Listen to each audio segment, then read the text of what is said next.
This is actually part 2 of a conversation we've already started on team building, what it looks like to develop your team, to identify their strengths and place them in the proper places that help your business grow, thrive, and you to not be completely burnt out. So in the first part of this conversation, we talked about really recognizing when it's time to start building your team. And in this episode, we thought that we would talk about what it looks like to actually bring in people, develop them, place them, and all of the good things. So if that sounds like something you are interested in, grab your cup of coffee or whatever beverage of your choice, pull up a chair, and let's have a chat. Welcome back. This is a great conversation. I actually really love this, and we've talked about it in the first episode. This is just kind of something I'm strong in, is helping people see their potential that maybe they don't, and I kind of pull that out of them. Like I feel like I have eyes to see that, and it works really well whenever we're placing them on a team. And Nick, you have gotten to kind of witness firsthand and kind of from the sidelines of how I've done this in multiple ways, which I think gives you a unique perspective. And then also like the ways that you're building your teams and how that differs, but also can be useful in this space. So I think this is a really good conversation I'm excited about. And I think that I know a lot of people just want to dig into like the tactile part of it, but I think that we have to kind of address us as the leader and our role, because when we start bringing on team members to do things that we're currently doing, our role changes. And I think that we have to stay mindful of ourselves as the leader and what it looks like to lead in this new capacity, because you're now responsible for other people, right? So as I was thinking about, like we mentioned before, like this question comes up, like, how do you do this? It seems seamless. It seems natural. I'm like, I don't really know. So I actually spent some time writing out just kind of thoughts of, as a business owner, as a leader, and I'm looking at this next step in my business, here are some things that I'm responsible for, or kind of like I need to do as the leader. And the first thing I wrote down was lead with generosity, open hands, and not control. I don't know if you've ever worked for somebody who is a control freak or a micromanager, or you feel like they're just babysitting you the whole time. But for me, as in my leadership and the ways that I lead my teams, I lead with generosity and open hands. And what I mean by that is just a sense of like holding it out, like especially before God, and saying like, these are your people. This is your team. This is your mission, the calling you've given me based on the gifts that I have. It's all yours. So I'm not going to white knuckle it. I'm not going to try to control it down to every single little detail. And a phrase that I like to say, or that I like when approaching leadership, is trust is given, mistrust is earned. And I think in our culture, especially in the business world, a lot of times you have to like earn your person's trust. And I personally kind of reverse that. And this is something I've learned. I don't even remember where I heard that originally, like maybe in like a leadership podcast, or one of my pastors maybe said it one time. I'm not sure, but I love the concept, because it is backwards from like the world and like even just business. Like trust is given, mistrust is earned. When it comes to this, that's exactly how I want to operate. Is I have zero reason not to trust you until I do. And then we're going to have conversations and we'll talk about that, the clear communication. But I think when developing a team, bringing people in, we're going to operate on high trust, high feedback. And I lay this expectation down immediately. Like as soon as I start even considering and having conversations with other people about coming onto my teams, here's how I operate. I trust you to do this work, and I break that out for them. That's part of my job. We're going to get there. But we're also going to have a very open conversation about it, an ongoing high feedback conversation about it. And then also like, you don't have to give everything away. So I know leading with generosity and open hands doesn't mean like, you're just like, here you go, have fun with it. Like I've built this, good luck. No, like you give them small things and with consistent feedback, and then you just continue to increase what you're giving away, right? So it doesn't have to be like, for me, when I first started bringing on a teacher at this specific studio, She was just learning to teach, and we would kind of co-teach. So I was like, hey, we've got a yoga teacher in training, and she's gonna lead us in our warm-up today. And then I'd give her feedback on that. Or she's gonna do our closing meditation today, or she's gonna do our flow, or whatever it is. And so just giving little things away, and then making sure you're staying open about just, is this working? Is this not working? So those are the things that for leading with generosity, open hands, and not micromanaging, those are some things that I have done and the ways I've approached this. Yeah, that's good. Just I had a thought on that I really like that approach versus sometimes people will bring someone on and they're like, thank goodness someone else can do this for me. And they just give it to them. And then there's like nothing, right? It's called leadership by abdication, where you're just like, it's yours. And in certain situations that might work if they are extremely experienced already. But in most cases, that's not going to be the case for you. So by giving them feedback, by giving them training, I think it's important to give them some training. And there are really simple ways to do that. And I'll talk a little bit more down the road about creating some people call them SOPs, standard operating procedures, or it's just making training checklists, documents, just something that shows them like, here's what to do. When we do this, this is how we do this at my studio. This is how we do this. So that's just really key, to not just expect someone to step into something that you've been doing for a while and it's automatic. There's all this stuff in your head.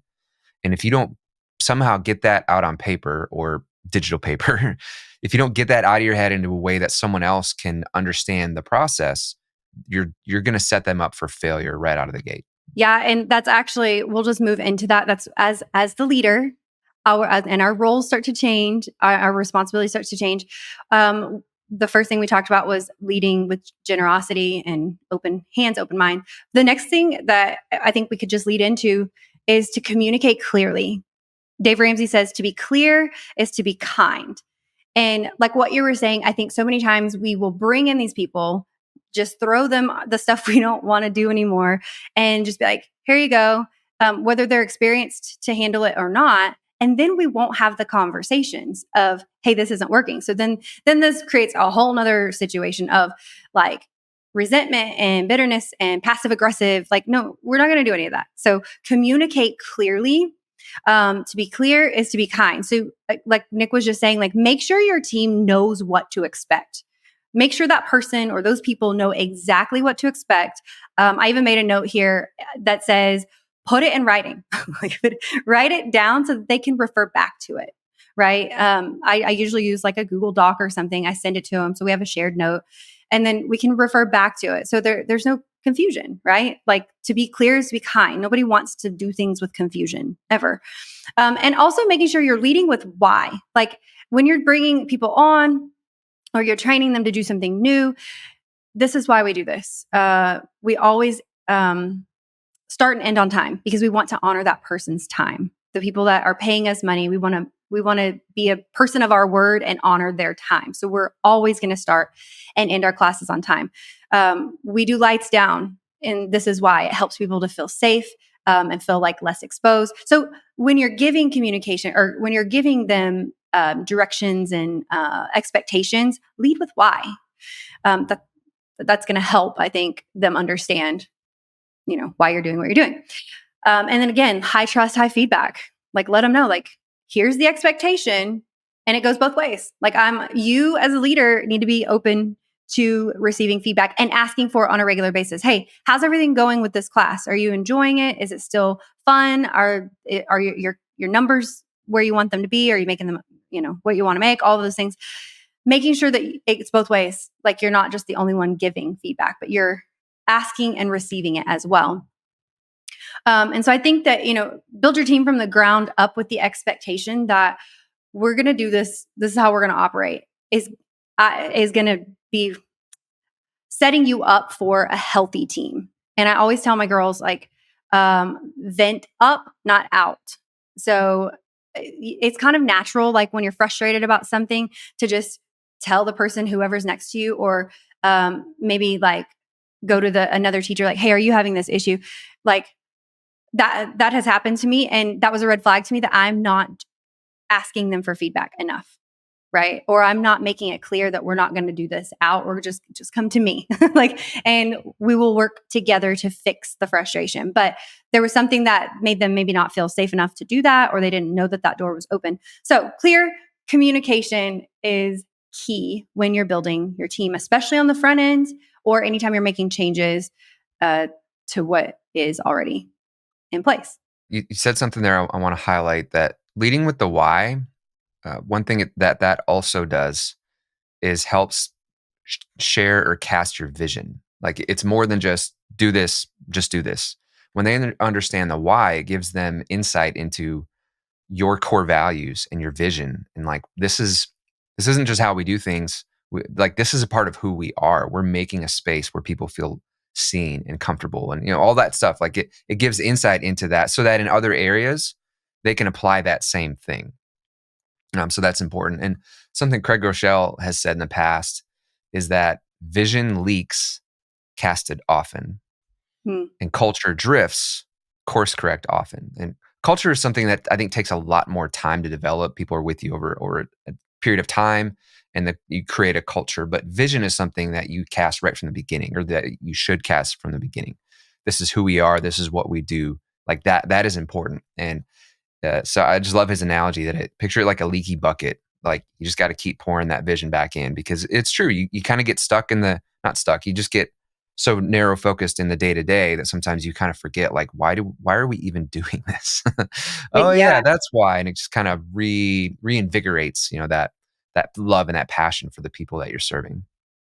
absolutely. Yeah, no, that's really good. And I had one other thought before we move on, that when you're giving feedback and you're handing things off, you want to make sure that you allow for an adjustment period, that they're not going to get it 100% right out of the gate. So just know that going into it, it's going to take a little bit, and it's the feedback is what's going to help them get there from 50% to 80% to 100%. Yeah, I mean, because we don't get it right, that much of the time. So it's hard. Like, we don't need to expect them to get it right, especially if they're still learning, right? So the next thing that we are going to do as a leader is decide what roles need to be filled and fill them. Don't take them back. And like we said, expect a dip in excellence or productivity for a while. Like, that's going to be natural. Like, as you bring on someone else, especially if you're training them, if they're not already like a very seasoned teacher or, digital media creator, like they're learning alongside you. Expect for your excellence and your productivity to go down for a while. Okay. So like, that's, just put that out there on the front end. And so really recognizing what roles need to be filled. So I wrote down a couple for me, like that I would, as I'm kind of thinking like, where, like if I'm building a team, what do we need? Right. So I'm going to share those with you. The first one is an ambassador or affiliate versus a leading role. So this would be like a teacher or a studio manager, or somebody that's in a more leadership role versus what we would call like an ambassador or an affiliate. And what I've done, and I want to share this with you because I do feel like this is kind of a little bit of gold, especially if you can barter this. So ambassadors, I don't have any currently. I don't really have a need for them right now. But in previous seasons, I have had people come in, like we'll give them a membership, like, hey, you can come to any and everything we offer, like anything that's on there. You are a part of this team. It's free. Like, we'll do that. If you will come 3 days a week and set up and tear down for whatever teacher is teaching that class. Like, that's it. Like, just come in, help her set up, help her tear down, maybe help people check in. That's it. Like, you're just coming a little bit earlier than the class you're already coming to anyways, right? So, I've done it with marketing where it's like, hey, or actually, here's an example. I have a student that is, I don't even know. She creates things like hats and cups and keychains, like things like that. And so I've told her like, hey, I'll give you a gift card for trade to make these things for my retreat or to sell at the studio or whatever that is. So like, we're just trading our services. She's already coming. I'm going to buy these things from her anyways. So this just makes sense. Like, getting someone in there that can trade out that service versus hiring, training, developing a teacher, right? So there's a little bit of difference there. So again, they can do that for your classes, like your actual experiences. They can come in, help you get ready for it, clean up. They can do marketing. They can do social media. My daughter is really, really, really good at social media stuff. And something that, she's having a conversation about is, can I do X amount of posts per week for you and trade for a membership to train here, like where I train? So like, that's an example of, her offering her services to trade. And as an example, our logo for Christians Do Yoga was bartered. So when we had our physical studio, there was a gal who was really good at graphic design. And she was kind of up and coming. She wasn't real well established yet. And we offered her a membership in exchange for some help with graphic design. And she helped design the Christians Do Yoga logo and some other things too. The next thing is to place leaders and teammates where they need to be based on their skill set. So and I would even say like their personality. So like if you have somebody who is kind of withdrawn and not very people-y and not, like super bubbly, you're probably not going to want to put them like to be the first person that people see when they come into your studio or into your class, right? But they might be great at helping you broadcast your classes or send out text or check people in and out like after class. Like for a while, I had someone doing this for me when we just had people sign in like with piece of paper. Then I would have someone go and do their punch cards. So that way, anyways, just little things like that are kind of more behind the scenes, right? But then you have like your people who are more charismatic and bubbly, and those might be the people that you put in like, hey, I want you to make sure people are getting checked in and out, make sure they have all the props they need, follow up with them. If you can have someone just follow up with new people with a text or a phone call or whatever that is. And then also like for teachers, making sure we're placing them in classes that suit them, right? So I have at my studio, we have yoga teachers, we have fitness instructors, like straight up like teaches boot camp and fitness. We have dance, we have Pilates, we have, I'm trying to think what else we have. We have like yin and like deep stretch. We have bar. So what I'm not going to do is have my boot camp teacher teaching dance, right? Like that's kind of an extreme, but making sure that the teachers are teaching what they really love and want. Now, there is a time, like right now, at the time of this recording, I'm injured. So I'm teaching 0 classes and I haven't for over 3 weeks now, which means my amazing team, shout out to y'all, has covered every single one of my classes. They may not enjoy teaching those classes like I do, but they're doing it out of necessity at this point. So it doesn't mean they're only going to get to teach exactly what they want all the time, but making sure you're placing them with where they're strong for that. And then also looking at, when you're looking at deciding what roles need to be filled, look at your systems and your administrative things, which we really covered a lot more on part 1 of this conversation. But I even mentioned that it made more sense for me to, instead of hiring someone to do these things that I really didn't want to do, I just needed a different system. Like I needed an app essentially to do all the things that I really don't want to do. And that would streamline things. So for $30 a month, instead of hundreds of dollars a month, I was able to meet that need and fill that role. So it wasn't necessarily a person that I brought on. But then as I started developing my team, Jessica, if you're listening, hello. She actually helps us with a lot of things now, but she was showing very strong signs of like, this is something she's really good at, creating and communicating via visual, like, and words and things like that. So as I was learning this new system, I was teaching it to her. And now that's what she does for our studio is if you go to our website, you'll see everything she has done. She gets all of our classes up and running and on the site and text it out and marketing and all of that. So those are some, just some roles that in my business, when I'm talking about the actual team of people at the yoga studio, that's some of the things that I've considered and given away. And it just looks a little bit different for each one. Like my Jen, who teaches dance, I don't need to teach her anything. She is very skilled at teaching her dance class. Like there was no mentorship or training as far as like her actual what she could bring to the table. But when she became yoga certified, I spent a lot more time with her, and she's an incredible yoga teacher as well.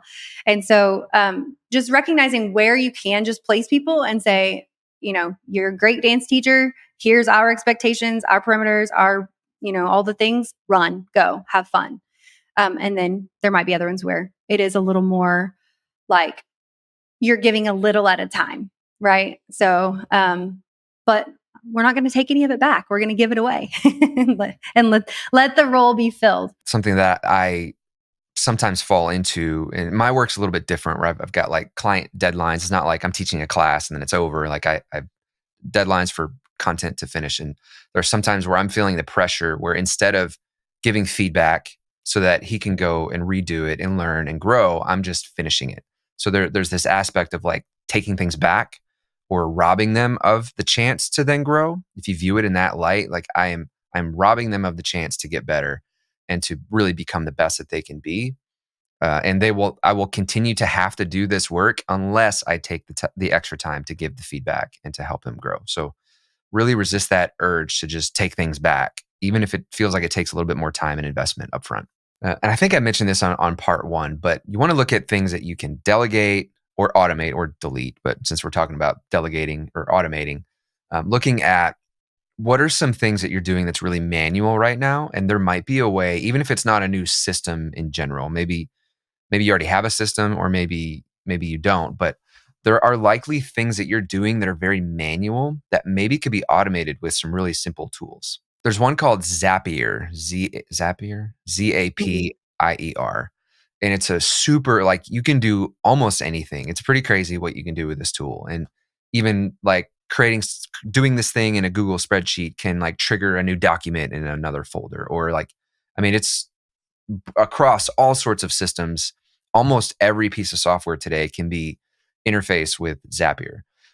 So there might be some things that you can do if you're doing like double entry or manual, like entering data.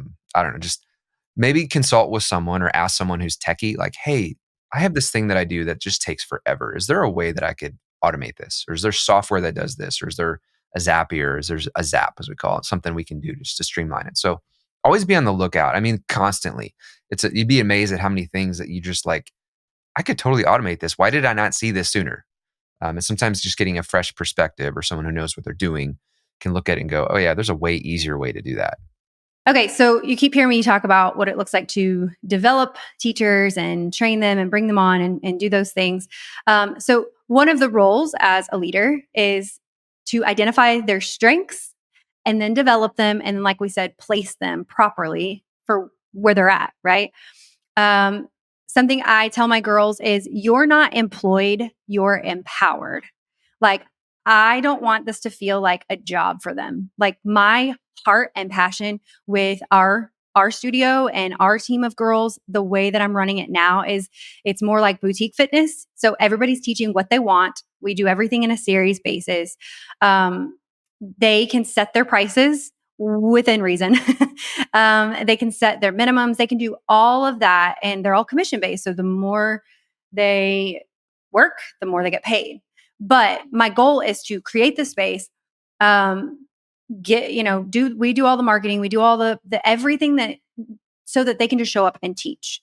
So when I am looking at, okay, what kind of people do I want to be on my team, or what qualities are we even looking for? So I have a couple of questions for you to kind of think through that I would maybe ask myself as we're identifying their strengths to be able to develop and place them, right? What qualities in people would round out your team? Like things that are complementary to you. So this can be their skills, but this can also be like their characteristic or their personality. So when you look at where you're at now, for me, where I was at when I started building this specific team here in town where I'm at, I was teaching, I think, like bar, HIIT class, like a HIIT and yoga class. It was like half HIIT, half yoga. And I think power or hot yoga. Do you want to know what rounds me out? yin, deep stretch, yoga for athletes, soul care, more soul care, slow flow, gentle flow, all of those things, because I wasn't currently offering that. So, what will round out our offerings to our current guest was bringing in someone who could be the yin to my yang. And that's exactly what I did. And that was perfect. So also, so the skill part of it, but also the characteristic, like I'm a very high energy person. Like, I mean, I'm just, when I'm on, I am 100%. Like I always tell people I have two speeds, like sprint and nap time. Like that's it. Like sprint and sleep. And so I brought somebody in, like it just felt really good to bring someone who is not like me, who's very opposite of me in so many ways, that can kind of be that yin to my yang. And that was the best decision I ever made. So what qualities in people would round out your team or just you? Like if you're just looking to bring on one person, their skills, like what can they bring to the table that you're not currently bringing, and their characteristic traits. Okay. So you have to think through that. Now, as I was offloading some of my classes and I was looking to build, so I was teaching boot camp last summer and I knew that I didn't want to continue to teach boot camp. So I looked for someone who was excited to take over something that I'm doing, who's way better at it than I am. And she's still teaching boot camp. Like she's awesome. So there is a time where it's like, where do I find someone more like me that can kind of take over this role? Right. But she's my most recent add on to the team. Okay, so what are the people that maybe you're looking at or thinking about asking, like, hey, is this something you'd want to do? What are they good at? Or, you know, if you have a team and you want to just develop them, what are they good at? What do they enjoy doing? So again, Jen is our dance girl. Like she loves teaching dance and she's so good at it. Like you don't even realize you're like working out. You're having so much fun. So she's really good at that. When she started learning to teach yoga, it was like learning all over again, recognizing she is great and thrives in that like high energy, like sweaty, really great class. So I'm not going to place her in the yin classes frequently or often, right? Like because that's not conducive to where she really thrives and where she really shines, right? So it's obvious what she's good at and what she really enjoys. And then also looking at what areas do they have room for growth or improvement. And I think this is important to recognize too. Like, hey, these are things, and tell them like these are the things that I see in you that you're really good at. You seem like you really like teaching this. And I think that this is an area that you could strengthen. Here are some podcasts or books, or let's meet every Monday and practice, you know, getting comfortable teaching off the mat. Like if like this is something that you know, whatever, or hey, your playlist didn't quite flow with the class. Let's go out to lunch. I'll take you out to lunch and let's just chat through ways to maybe make that feel a little bit more cohesive to the class you're teaching, right? So that mentorship from you, or again, just a training. Like if someone is like in showing interest in wanting to do something that would be valuable to your business, like if you want to go get trained to teach bar, cool. Like let's do it. Like let's go get you trained. So resourcing them with that. So giving them like the areas that, you know, they need to grow. This would make you just a better leader, all of these things. And here are some things that can do that. So we want to identify their strengths, develop them, and then place them properly. Yeah, just add onto that too, that if it's someone like social media, like buy them a course. And there might be things to set their sights on, like a target. Like whatever gets measured is what people, what's the phrase? Whatever is measured It's measured as gross or something. is, yeah, like essentially like if what you're measuring is the number of posts, they're just going to focus on quantity. But if you want your posts to be effective, there might be a better way to measure. So, I mean, yeah, you might have guidelines like, hey, I want at least this many posts a week or whatever. But you might also want to set some growth targets or some engagement targets or something to where they have something to shoot for that's more than just quantity. It's also quality.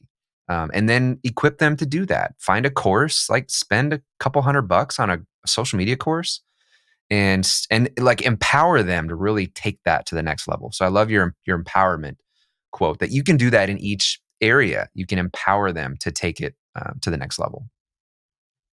That's good. And a question that I get often is, where do I even find teachers?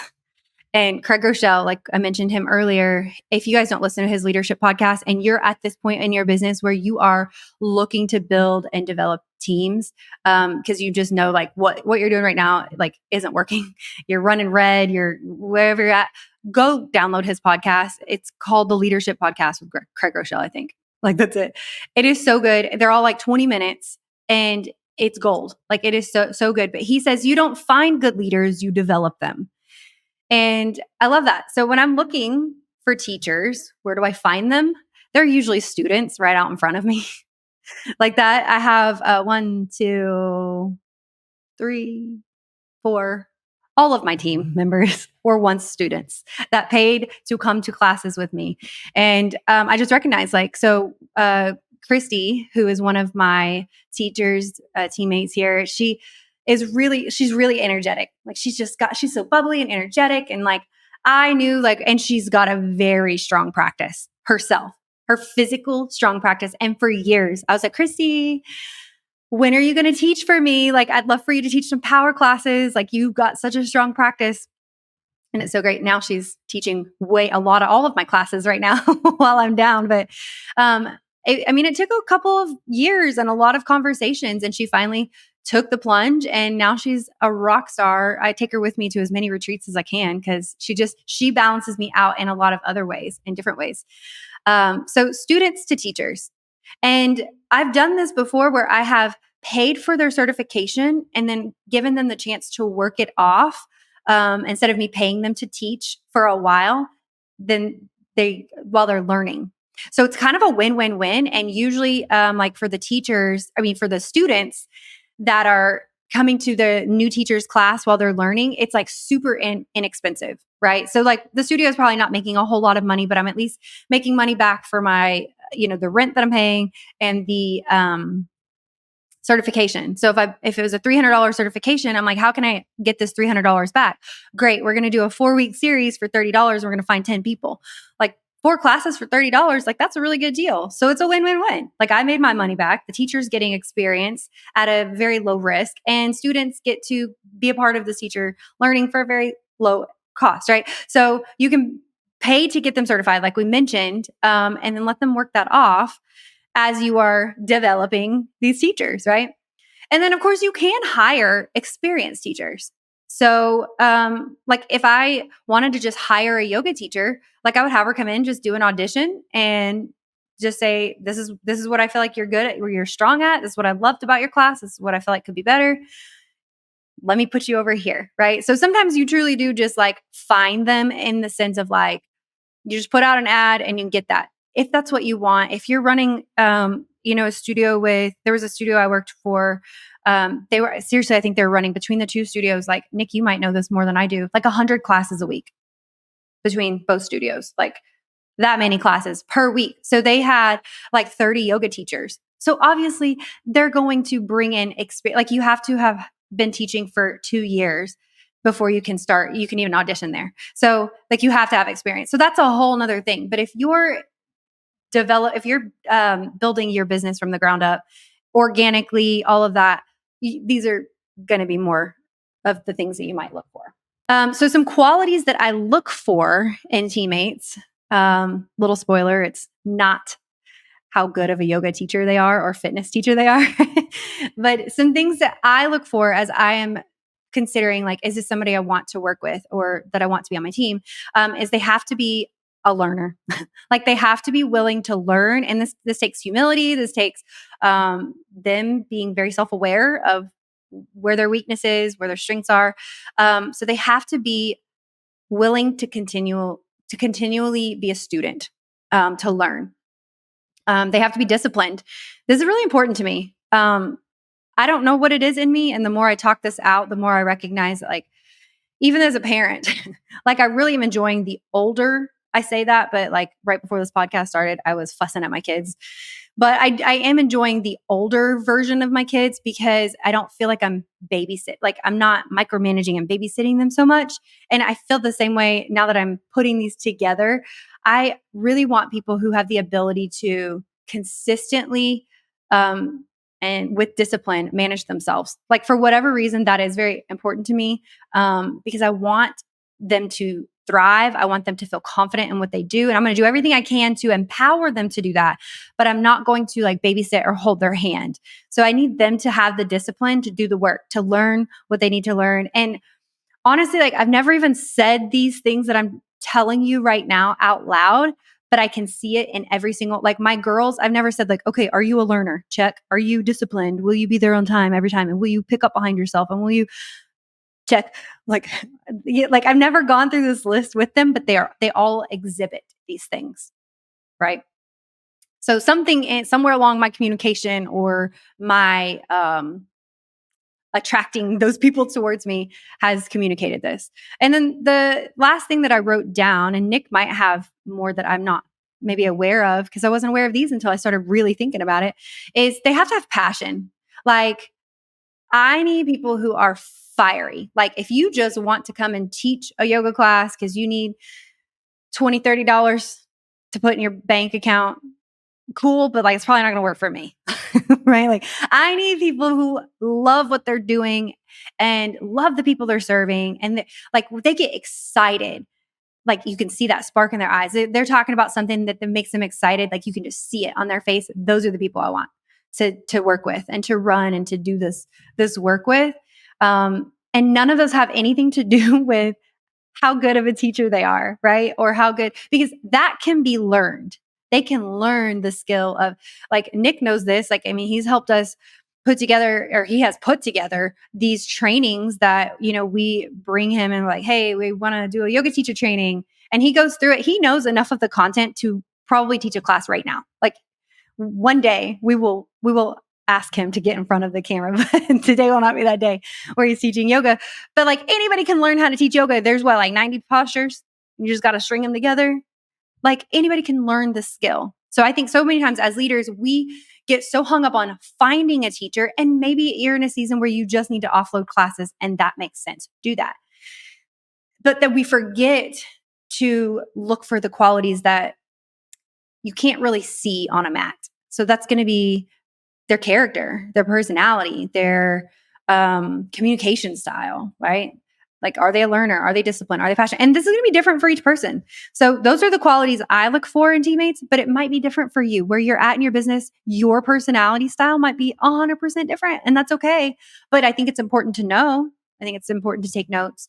Just like I did, I didn't realize that I had this like standard of people that I'm looking for or character traits until I just put pen to paper. So maybe you do the same. I agree wholeheartedly in all of that. And I would say just to emphasize that they do need to have the raw potential for the role that they're going to fill too. Like if I'm going to hire a video editor, I for sure, I want to make sure that they're teachable, that they're a lifelong learner. I can teach them the specifics. I can teach them the technical part. I can't teach them to be excited about video. And like, you're going to be doing this a lot. You better love video or else you're not going to last. I'm not looking for someone to come and fill this short term and then leave. Like I want someone who loves video because you're going to be making a lot of videos. And so I can teach you the technical stuff. I just can't teach you to be excited about it. And I can't teach you to be passionate about it. So that part needs to be just part of their personality, and they need to be teachable. And there's a lot of times this might be different. Probably not. I think there's a lot of crossover when it comes to the audition process or like the development process, where you need to develop this process in a way that will highlight to you, yes, this person has these qualities or they don't. Part of my audition process, or even for video, I have people audition, and there's a whole series of things that I do. And when I talk more about outsourcing, I'll get into those specifics. But yeah, design it in a way that highlights to you, does this person have these qualities that I need high on the list? That's good. And I think that you should have an audition process, especially if you're bringing in a teacher who already is certified. And I think that's noteworthy. I'm glad you brought that up, because even you and I come from the music world. Like when we audition, like they're going to pick songs that are challenging. So they're going to see our weaknesses right away. And then they're going to pick songs that are, like just different array of things. So my audition process, I have like a little, I don't know what it's called, but like a list of things that I go through while they're teaching in class. And I usually will have them, you can bring whoever you want, or I can invite people to come to a free class if you want to do that for your audition. But I literally just sit in the back and I just write out notes and I give it to them right after. And so I like that you said that, because I can recognize right away, like, hey, her playlist is that's not it, but that's fixable. I remember one time somebody auditioned. I don't know if it was for me or if I was just in it, but they only told me what not to do. They were very negative. Like, they were like, don't touch this foot and don't do the, and I just remember feeling like I was in trouble the whole class. Like, the way they communicated, I don't know if that's fixable. I mean, like, I can give you the feedback that this is how it made me feel, but like, this is actually like some mindset stuff that might need to, I don't know. But like, so I like that thought. And I do think a lot of these cross over. And that's why I'm glad you're in this conversation, because I feel like a lot of the things that I'm saying about a yoga teacher could also translate to whatever business, whatever you're doing for business. But, like, you would agree that sometimes it's like, I just need to hire somebody to do this job. For me, I don't want my teachers feeling like this is a job. So we have jobs, and that's a role that needs to be filled. My taxes, I don't care if he's passionate about taxes or not, as long as he gets my taxes done, right? But for my team of teachers or people serving in the studio with the people, these are definitely qualities that are like non-negotiable for me. And you're right, you can't teach someone to be passionate. Like, you just can't. Like, I can teach you how to do yoga. I can teach you how to build a playlist. I can teach you how to social media. I can teach you all these things, but I cannot teach you to be passionate. I can share my passion with you. And if you're like vibing with me, like, cool. And if you're just not passionate, like, sorry, like, we're just not going to work together very well. Yeah. I mean, so if you've got someone who you're thinking of developing and they don't have that spark, like, think twice about developing that person. Like, it should be someone who just, if it's for a teaching yoga type role, they should just be super interested in yoga, and not you having to tell them, hey, go work on this thing. They're like, hey, I was doing this other practice. Like, if they're doing stuff on their own, that's a really good sign and indication.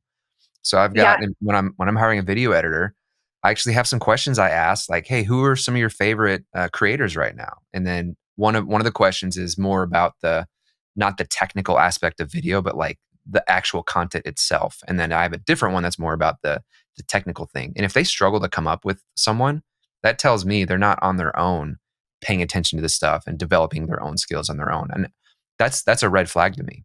Yeah. Well, as you were saying that, I'm like so proud, because my girls all do that. Like, they all will send, like, hey, I'm working on this. So right now, like I said, they're covering all of my classes. So Boot Camp Lacey is teaching hot yoga on Sunday, and she is not a yoga teacher. And so I'm actually excited for this, because it's challenging her as a teacher, as a leader. But she was sending me messages last night of like her flow and what she's going to do. Like, I'm confident in her leading the class. Like, she's got the capability to do that. And so how do we make this work for her? And I'm just excited to see what she comes up with, because she's at home literally at 9:00 at night practicing this flow. And I never asked her to do that. I never asked anybody to do that. They're just doing it on their own because they want to. And I love that you brought that up, because, like, as you said it, like, if you guys are watching the video, you'll see my face like light up, because I'm like, they all do that. And I've never asked them to do that. I asked them to come prepared and, hey, this didn't work last time, let's try something different. But like, I've never once said, like, make sure you have a plan and make sure you practice. Like, I don't need to. Like, and I think that's the difference between being employed and being empowered. Because when they're empowered, they're doing work they want to do. So Lacey may never ever teach hot yoga again, and that's okay. But there's something in her that's like, I want to try this. Like, I'm going to learn it. I'm going to put in the reps. I'm going to work with Kristen on what to do. Like, I'm just going to try it. And it's like, she may fall in love with it. I know she likes taking hot yoga. I just don't know. She's never taught a class. And so, like, I love that about my team. And it makes me so happy that you said that, because they're all that way. They're very much that way. Yeah. And there might be an ebb and flow. Like, there might be seasons where they've been doing it a while, and you might notice a decline in certain things. And that's your job as a leader, one, to recognize that, and two, to address it, the feedback thing, and lead with, hey, I've noticed lately that this has been going on, and it's not like you. Is there something going on? And it's a great way to open the conversation and give them permission to actually tell you if something is going on. Maybe it's a problem with you, and you can lead with that. Like, hey, like it's okay. You're not going to offend me. Your role here is not at risk. If there's something that I can change, that I can fix. So it's important to have those dialogues, because we all go through that ebb and flow in life, and it might have nothing to do with you. It might have nothing to do with work. They might have something going on at home, or maybe they're just feeling like, I don't want to do this anymore. Like, you want to have that conversation and say like, well, what could we change? Is there a different type of class you want to teach, or is there a new certification? Like, have that dialogue and give that feedback both ways, and give them the chance to give you the feedback that maybe they need to change, or maybe it's just the discussion and helping them feel seen and heard. Maybe that's part of the problem. Maybe they're not. Maybe, I don't know. There's just something going on. It's your job as the leader to recognize that, to initiate the conversation in a way that's not defensive. Like, and I catch myself sometimes where a video editor might slip on something, and I could very easily say, "Hey, man, like, you didn't do this. We're not, we do this a certain way." Or I could say, "Hey, I noticed that this video, there was this issue. Did you realize that?" Or sometimes I often will always assume it's my fault. So also come at it from that angle, because a lot of times it might be. Maybe I didn't communicate something very well. Maybe I was rushing and messed something up. I've been doing that. So always coming very open-handed, open-hearted, and assume that it's probably your fault. And it will at least have them not be defensive in the conversation. So I've noticed that's really helped me, even in the moments where I'm like, I told you 20 times to not do this. And okay, if it's 20 times, that's a problem. I've told you before not to do this. And if I just come out blazing like, "Hey, why'd you do this?" And he's like, "Oh, it's because you didn't whatever." And like, "Oh, you're right. I'm going to be eating crow." So approach it from that standpoint. Assume it's your fault. And I think that's part of a leader's job too, that if there's something going on, it likely is part of your fault. There might be something you're not doing well. And that's an opportunity for you to know that, to learn that, and to grow yourself and lead yourself. Yeah, I think that's so good. And I mean, just thinking through this whole conversation, yeah, we gave you some practical things to look for in teachers and to develop teachers and all of those things. But this building a team is really about your leadership. Like, it's really a lot about who you are as a leader and the way that you lead, and that's gonna affect the people you bring in. It's gonna affect the people that you're currently leading, which is your students. So do the work. Do the work. Like, I mean, if you don't feel like you're a great leader, go listen to some leadership podcasts. I've dropped a couple since we've been here, but it's like, go do the work. If you are truly at the point where like, I want to do this, I really want to organically grow my team, so that this work is sustainable, so that I can make more money, so that I can give someone else a chance to do what like they love, whatever that is. Like, do the work that you need to do, because all of this, like, if you just listen to this underneath that filter, that lens, has so much less to do with the people you're bringing in, the teams you're building, the way, all the things. It has so much more to do with just who we are as leaders. And so, I love this conversation. I could talk about this all day. Like, I love leadership. I love this type of stuff, and it sticks with me. And so I really enjoy developing myself in this way and helping other people develop as well. I had one thought, that it's a process, and like, you're going to make mistakes and just learn as you go. But sometimes people use that as an excuse, like, well, I'm not a leader yet. Well, you never will be until you have someone to lead. And like, you just got to go and like everything, it's a practice. Yeah. And I think that leadership, I mean, it's so much about leading ourselves. Like, when we are constantly leading ourselves and self-governing and self-parenting and all of those things, we're naturally going to learn to lead around them. Now, do I think that some people are just natural born leaders? Yes, because of my 3 children, I have one that I'm just like people flock to her. They listen to her. She can get them to do whatever it is she wants, not by manipulation, but by leading them, seeing them, recognizing them, all of these things. Like, she's just naturally a strong leader. Whereas my other ones, like, that's a skill they're going to have to develop. So leadership is a skill. It is a muscle that can be worked. And I think some people are just naturally gifted. And that's why, like, I love following, like Craig Rochelle, you mentioned, Andy Stanley, like all of these leadership I don't want to say gurus, but they're strong in the leadership world. I love learning from them because they are naturally just like God gifted them to be these awesome leaders. And they're so freely and generously sharing their stuff with me or with the world to develop my leadership muscle, if you will. I want to give a couple book recommendations. So one, I mentioned it on part one, and I can talk a little bit about the why, but Buy Back Your Time is an amazing book for anyone who has a business of any sort. And I'll mention a few key things that are really important here in a minute. If you're kind of like me, even if you're not, it can be hard to have difficult conversations. And so there are a couple of books I think that would be helpful for you. One, there's one that I'm actually currently reading called Radical Candor. And it's a way to learn to have the hard conversations, to give feedback in a direct and honest way, but not in a way where you come across as a jerk. I kind of can be a little jerky, just my nature. I'm just like, I don't like fluff. I hate small talk. I'm just that kind of like, just say it. Like, you don't need to ask about my day and to ask about the weather. Like, just say what you want to say. And when I do that, people are like, you're kind of a jerk. Okay. This book, I think, would help you in either way. If it's hard to have the conversations, if it's hard to be direct, I think it'd help. And if you're a little too direct, I think it would help kind of soften that. And then there was another one, Crucial Conversations. That's another book that if you struggle with being confronting, if it's hard to confront an issue, that I think that book would also be helpful. So we'll link to those in the show notes if you want to check into those. So like Kristen said, this is something we could talk a lot about. And I think there's probably another conversation here around like ongoing stuff. What does it look like to continue to develop you as a leader, to continue to develop your team, maybe to add more roles? So if that's something that sounds interesting to you, would you let us know? Give us some feedback, because when we hear from you guys, it does give us more direction on things that you want to learn more about, things that you care about. We really do this to help people. We want to make sure that we're making content that helps you. And if we're not doing that, let us know. And if there are things you are curious about or want to know more about, let us know that so we can make more helpful content. And if you did find this helpful, would you consider sharing this with someone who could benefit from this? We would love to help as many people as possible. And this really only grows when you share it with other people. So we would be very grateful if you would do that. If you missed part one, make sure you go back and check that out. That would be really helpful into some of the higher level questions of like, how do you know it's time to hire a team?